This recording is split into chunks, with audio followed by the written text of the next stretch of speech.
പ്രയാഗ്രാജിൽ തണുപ്പും മൂടൽമഞ്ഞും മഴയുമുണ്ട്. എന്നിരുന്നാലും തിങ്കളാഴ്ച, അതായത് ജനുവരി 13-ന് 10,000 ഗംഗയുടെ തീരത്ത് ക്യാമ്പ് ചെയ്തിരിക്കുന്നു. അവർ കൂടാരങ്ങളിൽ താമസിക്കുകയും നദിയിൽ കുളിക്കുകയും ചെയ്യുന്നു. ഇന്ന് ഭൂമിയിൽ എവിടെയും സാക്ഷ്യം വഹിച്ച ഏറ്റവും വലിയ ഭക്തജന സമ്മേളനങ്ങളിൽ ഒന്നാണിത്. 2000 വർഷങ്ങളായി കുംഭമേള ലോക ശ്രദ്ധ ആകർഷിച്ചുകൊണ്ടിരിക്കുന്നു. ലോകത്തെമ്പാടുമുള്ള ഹൈന്ദവ വിശ്വാസികൾ ഇവിടം തേടിയെത്തുന്നതിന് കാരണമുണ്ട്. ഒരു മനുഷ്യ ആയുസ്സിൻ്റെ പാപങ്ങളെല്ലാം കഴുകിക്കളയാൻ തക്ക പുണ്യം വഹിക്കുന്നു എന്നതാണ് ഈ സംഗമത്തിൻ്റെ ഏറ്റവും വലിയ സവിശേഷത. 40,000 ഹെക്ടറിലായി വ്യാപിച്ചു കിടക്കുന്ന ഒരു താൽക്കാലിക നഗരമാണ് പൂർണ്ണ കുംഭമേളയ്ക്കായി സജ്ജമാക്കിയിരിക്കുന്നത്. കുംഭമേളയ്ക്ക് വളരെ പ്രസിദ്ധമായ ഒരു ഐതിഹ്യമുണ്ട്. ഒരിക്കൽ ദേവന്മാരും അസുരന്മാരും അമൃത് ലഭിക്കാനായി പാലാഴി കടഞ്ഞു. ലക്ഷ്മി ദേവി, ഐരാവതം, അപ്സരസ്, കൽപ്പവൃക്ഷം, കാമധേനു പശു തുടങ്ങിയ പല അമൂല്യ വസ്തുക്കളും ഇങ്ങനെ ലഭിച്ചു.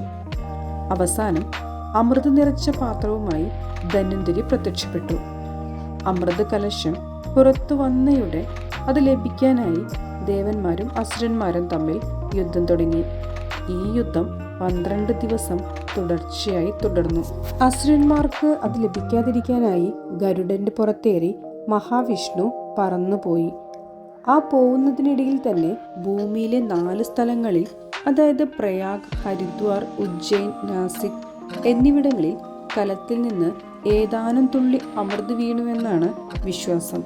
ഭൂമിയിൽ അമൃത തുള്ളികൾ വീണ അതേ 4 സ്ഥലങ്ങളിലാണ് കുംഭമേള നടക്കുന്നത്. ദേവന്മാരുടെ ഒരു ദിവസം മനുഷ്യരുടെ ഒരു വർഷത്തിന് തുല്യമായതിനാൽ സൂര്യൻ, ചന്ദ്രൻ, വ്യാഴം എന്നിവയുടെ ആപേക്ഷിക സ്ഥാനങ്ങളെ അടിസ്ഥാനമാക്കി ഓരോ 12 വർഷത്തിലും ഈ സ്ഥലങ്ങളിൽ കുംഭമേള ആഘോഷമാക്കുന്നു. വാർഷിക കുംഭമേളകളും 3 വർഷം, 6 വർഷം, 12 വർഷം, 144 വർഷം എന്നിങ്ങനെ വർഷങ്ങൾ കൂടുമ്പോഴുള്ള കുംഭമേളകളും ഉണ്ട്.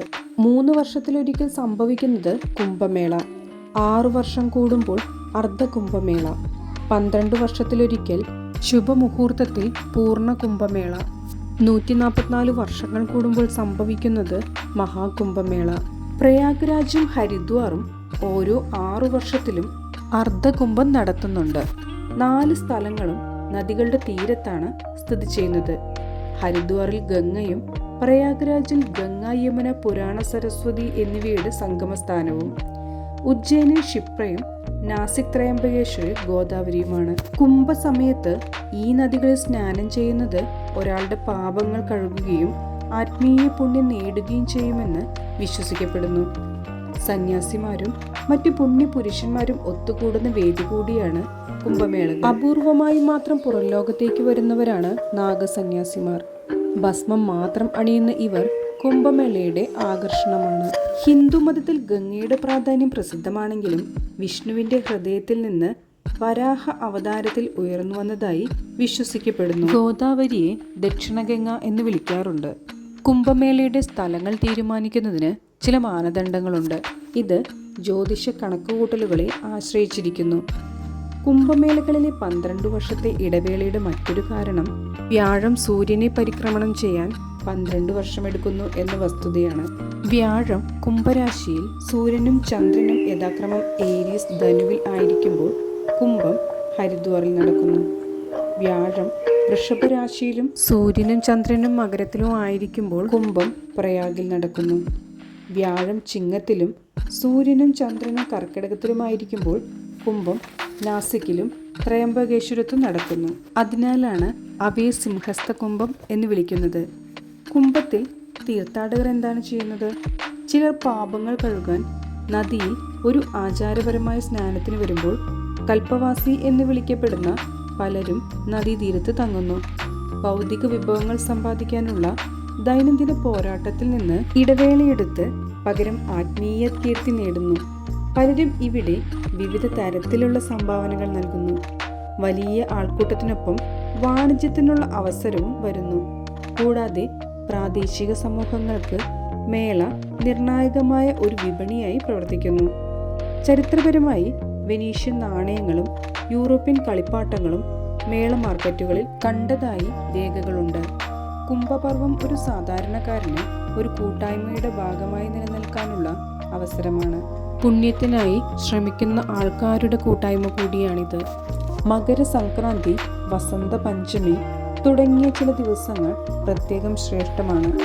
കുംഭം നിറയെ നെയ്യോ മറ്റോ ഇവിടെ ദാനം ചെയ്യുന്നത് പുണ്യവും നൽകും.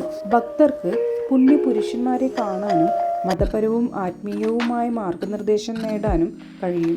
സമൂഹത്തെ അണിനിരത്തിയും ഏകോപിപ്പിച്ചും കുംഭമേള ചരിത്രത്തിൽ ഒരു പ്രധാന പങ്ക് വഹിച്ചിട്ടുണ്ട്. ഇക്കാലത്ത് അടുത്ത മേളയുടെ സമയവും വേദിയും പരസ്യപ്പെടുത്താൻ എളുപ്പമാണ്. എന്നാൽ നൂറ്റാണ്ടുകൾക്ക് മുമ്പ് ജ്യോതിഷ കണക്കുകൂട്ടലുകൾ നടത്തി പ്രചരിപ്പിച്ചത് സന്യാസിമാരായിരുന്നു. തീവണ്ടികളോ മോട്ടറൈസ്ഡ് വാഹനങ്ങളോ ഇല്ലാതെ, ആഡംബര ടെന്റുകളില്ലാതെ വിശ്വാസത്താൽ മാത്രം ഓടുന്ന വേദികളിലേക്ക് ആളുകൾ യാത്ര ചെയ്തു. സ്വാതന്ത്ര്യ സമരകാലത്ത് ദേശീയ ചിന്തകൾ പ്രചരിപ്പിക്കാനുള്ള വേദിയായിരുന്നു മേളകൾ. ഉത്തർപ്രദേശിലെ പ്രയാഗ്രാജിലെ മഹാകുംഭം 12 വർഷത്തിന് ശേഷം ആഘോഷിക്കുന്നു. 45 കോടിയിലധികം ഭക്തർ ഈ പരിപാടിക്കായി കാത്തിരിക്കുന്നു.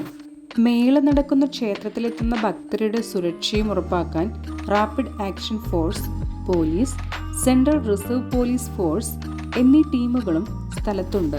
മഹാകുംഭമേള സന്ദർശിക്കുന്ന ഭക്തർക്ക് സുഗമമായ വാഹനഗതാഗതവും സുരക്ഷയും ഉറപ്പാക്കാൻ ട്രാഫിക് പോലീസ് അധികൃതർ വിപുലമായ ക്രമീകരണങ്ങൾ ഏർപ്പെടുത്തുകയും വിശദമായ പദ്ധതി നടപ്പാക്കുകയും ചെയ്തിട്ടുണ്ട്. 2025 മഹാകുംഭമേള ഇന്ത്യയിലെ ഉത്തർപ്രദേശിലെ പ്രയാഗ്രാജിൽ 3 നദികളുടെ വിശുദ്ധ സംഗമമായ ഗംഗ, യമുന, സരസ്വതി എന്നീ നദികളുടെ സംഗമത്തിൽ നടക്കുന്നു. ഗംഗ വിശുദ്ധിയുടെയും ആത്മീയ വിമോചനത്തിൻ്റെയും പ്രതീകമായ ഏറ്റവും പവിത്രമായ നദികളിൽ ഒന്നാണ്. യമുന മതപരവും സാംസ്കാരികവുമായ പ്രാധാന്യത്തിന് പേരുകേട്ടതാണ്. പലപ്പോഴും ദൈവിക സ്നേഹവുമായി ബന്ധപ്പെട്ടിരിക്കുന്നു. സരസ്വതി സംഗമത്തിൽ ഗംഗയും യമുനയും ചേരുമെന്ന് വിശ്വസിക്കപ്പെടുന്ന ഒരു പുരാണ ഭൂഗർഭ നദി. പ്രയാഗരാജ് മുമ്പ് അലഹബാദ് എന്നാണ് അറിയപ്പെട്ടിരുന്നത്. വടക്കേ ഇന്ത്യൻ സംസ്ഥാനമായ ഉത്തർപ്രദേശിൽ സ്ഥിതി ചെയ്യുന്ന പ്രയാഗ്രാജ് ചരിത്രങ്ങളും പുരാണങ്ങളും നിറഞ്ഞതാണ്. പ്രയാഗ്രാജ് എന്നാൽ യാഗങ്ങളുടെ രാജാവ് എന്നാണ് അർത്ഥമാക്കുന്നത്. നൂറ്റാണ്ടുകളായി ഇത് ഒരു പ്രധാന തീർത്ഥാടന കേന്ദ്രമാണ്. പ്രമുഖ കവികൾക്കും പണ്ഡിതന്മാർക്കും ആതിഥേയത്വം വഹിക്കുന്ന ചരിത്രപരവും സാഹിത്യപരവുമായ സംഭാവനകൾക്കും ഇത് പ്രശസ്തമാണ്. നദികൾ സംഗമിക്കുന്ന ഈ പുണ്യസ്ഥലമാണ് ഉത്സവത്തിൻ്റെ കേന്ദ്രബിന്ദു. സംഗമ സ്ഥാനത്തെ ജലത്തിന് ദൈവിക ഗുണങ്ങളുണ്ടെന്ന് വിശ്വസിക്കപ്പെടുന്നു. ഇത് ആത്മീയ ശുദ്ധീകരണത്തിനുള്ള ഒരു പ്രധാന സ്ഥലമായി മാറും. മഹാകുംഭമേള എന്ന പേരിൽ പുതിയ ജില്ലയുൾപ്പെടെ രൂപവൽക്കരിച്ചാണ് ഉത്തർപ്രദേശ് സർക്കാർ ഉത്സവം സംഘടിപ്പിക്കുന്നത്. ഇവിടെ 50 ലക്ഷം മുതൽ 1 കോടി തീർത്ഥാടകരെ വരെ ഉൾക്കൊള്ളിക്കാനുള്ള സൗകര്യങ്ങൾ ഒരുക്കിയിട്ടുണ്ട്. ഏകദേശം 4000 ഹെക്ടർ സ്ഥലത്താണ് അടിസ്ഥാന സൗകര്യങ്ങൾ ഏർപ്പെടുത്തിയിട്ടുള്ളത്. ഇതിൽ ഗംഗ, യമുന നദികളുടെ തീരത്ത് നിർമ്മിച്ച ഒരു വലിയ കൂടാര നഗരം, റെസിഡൻഷ്യൽ ടെന്റുകൾ, ഡൈനിങ് സൗകര്യങ്ങൾ, മാർക്കറ്റുകൾ, ശുചിത്വ സൗകര്യങ്ങൾ എന്നിവ ഈ പ്രദേശത്ത് ഉൾപ്പെടുന്നു. ആർട്ടിഫിഷ്യൽ ഇന്റലിജൻസ് പവേർഡ് ക്യാമറകൾ, ഗൂഗിൾ അസിസ്റ്റന്റ് നാവിഗേഷൻ, കൂട്ടം തെറ്റുന്നവരെ കണ്ടെത്താൻ 24 മണിക്കൂറും പ്രവർത്തിക്കുന്ന ഡിജിറ്റൽ കേന്ദ്രം, നിർമ്മിത ബുദ്ധിയിൽ പ്രവർത്തിക്കുന്ന ഒരു ചാറ്റ് ബോട്ട് എന്നിവയെല്ലാം കുംഭമേളയിൽ ഉണ്ടാകും. ഡിജിറ്റൽ സഹയാത്രികനാണ് കുംഭ് സഹായക് എന്ന് പേരിട്ടിരിക്കുന്ന ചാറ്റ് ബോട്ട്. ഹിന്ദിയും ഇംഗ്ലീഷും ഉൾപ്പെടെ 10 ഭാഷകളിൽ ടെക്സ്റ്റ് ചെയ്തോ ശബ്ദത്തിലൂടെയോ തീർത്ഥാടകർക്ക് സഹായകനോട് ആശയവിനിമയം നടത്താം. പോകേണ്ട സ്ഥലങ്ങൾ, ക്ഷേത്രങ്ങൾ, പൂജാ സമയം, പാർക്കിംഗ് സ്ഥലങ്ങൾ, അവിടങ്ങളിലേക്കുള്ള വഴികൾ തുടങ്ങിയവയെല്ലാം ചോദിച്ചാൽ ആർട്ടിഫിഷ്യൽ ഇന്റലിജൻസ് സഹായക് പറഞ്ഞു തരും. തീർത്ഥാടകർക്ക് അവരുടെ പുണ്യസ്നാനം നടത്തുന്നതിനായി നിരവധി സ്നാനപടികൾ നിർമ്മിച്ചിട്ടുണ്ട്. പ്രധാന പടി സംഗമത്തിന് ഏറ്റവും അടുത്താണ്. നദീതീരങ്ങളിലൂടെയുള്ള സഞ്ചാരം സുഗമമാക്കുന്നതിന് ഏകദേശം 30 പോണ്ടൂൺ പാലങ്ങൾ നിർമ്മിച്ചിട്ടുണ്ട്. റെയിൽ, എയർ കണക്ടിവിറ്റി ഉൾപ്പെടെ മെച്ചപ്പെട്ട സൗകര്യങ്ങൾ ഇവിടെയുണ്ട്. കുംഭമേള സമയത്ത് മെച്ചപ്പെട്ട സേവനങ്ങളോടെ പ്രയാഗ്രാജിലേക്ക് റെയിൽ, വ്യോമമാർഗങ്ങൾ എന്നിവ നന്നായി ബന്ധിപ്പിച്ചിരിക്കുന്നു. ഫെസ്റ്റിവൽ ഗ്രൗണ്ടിലേക്ക് സഞ്ചരിക്കുന്നതിന് ഷട്ടിൽ ബസ്സുകളും ഓട്ടോറിക്ഷകളും ലഭ്യമാണ്. ആഡംബര കൂടാരങ്ങളും മതവിശ്രമ കേന്ദ്രങ്ങളുൾപ്പെടെ സാമ്പത്തികമായി പിന്നോക്കം നിൽക്കുന്നവർക്ക് സൗജന്യ താമസ സൗകര്യം വരെയുള്ള എല്ലാ ബജറ്റുകൾക്കുമുള്ള ഓപ്ഷനുകൾ ഇവിടെ ഉൾപ്പെടുന്നു. മികച്ച മാനേജ്മെന്റിനും സുരക്ഷയ്ക്കും വേണ്ടി മേള ഏരിയയെ സോണുകളായി തിരിച്ചിരിക്കുന്നു. ഡ്രോണുകളും ക്യാമറകളും ഉൾപ്പെടെയുള്ള ഹൈടെക് നിരീക്ഷണം പങ്കെടുക്കുന്നവരുടെ സുരക്ഷ ഉറപ്പാക്കുന്നു. സാംസ്കാരികവും മതപരവുമായി ലോകത്തിലെ ഏറ്റവും വലിയ മതസമ്മേളനങ്ങളിലൊന്നായ മഹാകുംഭമേള 2025 നിലവിൽ ഇന്ത്യയിലെ ഉത്തർപ്രദേശിലെ പ്രയാഗ്രാജിൽ നടന്നുകൊണ്ടിരിക്കുകയാണ്. 2025 ജനുവരി 13 ആരംഭിച്ച ഉത്സവം 2025 ഫെബ്രുവരി 26 വരെ തുടരും. ഹിന്ദു പുരാണങ്ങളിൽ വേരൂന്നിയ കുംഭമേള ഗംഗ, യമുന, പുരാണത്തിലെ സരസ്വതി എന്നീ 3 പുണ്യനദികളുടെ സംഗമസ്ഥാനത്ത് ഭക്തർ കുളിക്കുന്ന ഒരു കൂട്ട തീർത്ഥാടനമാണ്. ഇതിലൂടെ പാപങ്ങളെ ശുദ്ധീകരിക്കുകയും മോക്ഷം നേടുന്നതിന് സഹായിക്കുകയും ചെയ്യുമെന്ന് വിശ്വസിക്കപ്പെടുന്നു. ഓരോ 12 വർഷത്തിലും പ്രയാഗ്രാജിൽ മഹാകുംഭമേള നടക്കുന്നു. പ്രധാന ആചാരങ്ങളിൽ ഷാഹി സ്നാൻ അഥവാ രാജകീയ കുളി ഉൾപ്പെടുന്നു. അവിടെ സന്യാസിമാരും തീർത്ഥാടകരും ശുഭദിനങ്ങളിൽ വിശുദ്ധ സ്നാനങ്ങൾ ചെയ്യുന്നു. 2025 ഇവിടെ സുപ്രധാനമായി കുളിക്കുന്ന തീയതികൾ ഇവയാണ്: ജനുവരി 14 മകരസംക്രാന്തി ദിവസം ആദ്യത്തെ ഷാഹി സ്നാൻ, ജനുവരി 29 മൗനി അമാവാസി രണ്ടാമത്തെ ഷാഹി സ്നാൻ, മൂന്നാമത് ഫെബ്രുവരി 3 ബസന്ത് പഞ്ചമി, നാലാമത് ഫെബ്രുവരി 12 മാഘപൂർണിമ, ഫെബ്രുവരി 26 മഹാശിവരാത്രി അഞ്ചാമത്തെ ഷാഹി സ്നാൻ. ഈ ദിവസങ്ങളിലാണ് ഇവിടങ്ങളിൽ ഏറ്റവും കൂടുതൽ തിരക്ക് അനുഭവപ്പെടുന്നത്. 2025 മഹാകുംഭമേള അതിൻ്റെ 45 ദിവസത്തെ കാലയളവിൽ 400 ദശലക്ഷത്തിലധികം സന്ദർശകരെ ആകർഷിക്കുമെന്ന് പ്രതീക്ഷിക്കുന്നു.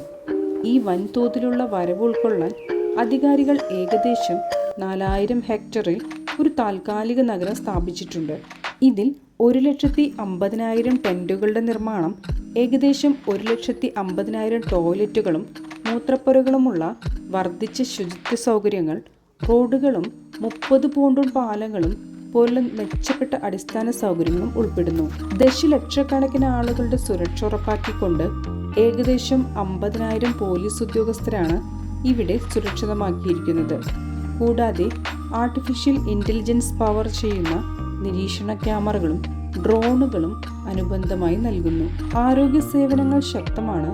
407 ഡോക്ടർമാരെയും 700-ലധികം പാരാമെഡിക്കൽ ജീവനക്കാരെയും വിന്യസിച്ചിരിക്കുന്നു. കൂടാതെ 100 കിടക്കകളുള്ള ഒരു താൽക്കാലിക സെൻട്രൽ ആശുപത്രി ഉൾപ്പെടെ 24 മണിക്കൂർ മെഡിക്കൽ സൗകര്യങ്ങളും ഇവിടെയുണ്ട്. യുനെസ്കോ ഒരു അദൃശ്യ സാംസ്കാരിക പൈതൃകമായി അംഗീകരിച്ചിട്ടുള്ള കുംഭമേള തീർത്ഥാടകരെ മാത്രമല്ല, ലോകമെമ്പാടുമുള്ള വിനോദസഞ്ചാരികളെയും വിശിഷ്ട വ്യക്തികളെയും ആകർഷിക്കുന്ന വിശ്വാസത്തിന്റെ അഗാധമായ പ്രകടനമാണ്. ഇന്ത്യയുടെ സമ്പന്നമായ സാംസ്കാരിക പൈതൃകവും സമാനതകളില്ലാത്ത തോതിൽ പരിപാടികൾ സംഘടിപ്പിക്കാനുള്ള അതിന്റെ കഴിവും ഈ ഫെസ്റ്റിവൽ പ്രദർശിപ്പിക്കുന്നു. അങ്ങനെ 1.5 നൂറ്റാണ്ടിന്റെ കാത്തിരിപ്പിൽ ഭക്തിയിൽ കുളിക്കുകയാണ് ജനകോടികൾ.